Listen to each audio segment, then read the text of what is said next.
अस्सलामुअलैकुम। Hello friends, तो आज मैं आपको एक ऐसी रेमेडी बताऊंगी जिससे हमारी खांसी को बिल्कुल आराम आ जाएगा। तो चलो हम बनाना शुरू करते हैं। इसके लिए हम सबसे पहले 1 गिलास दूध लेंगे।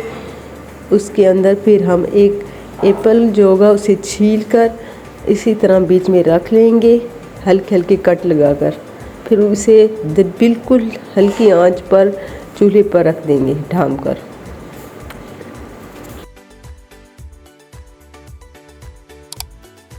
दस से 15 मिनट के बाद हम फिर उसे चेक करेंगे और चम्मच की मदद से अच्छी तरह से सेब को दूध में मैश कर देंगे।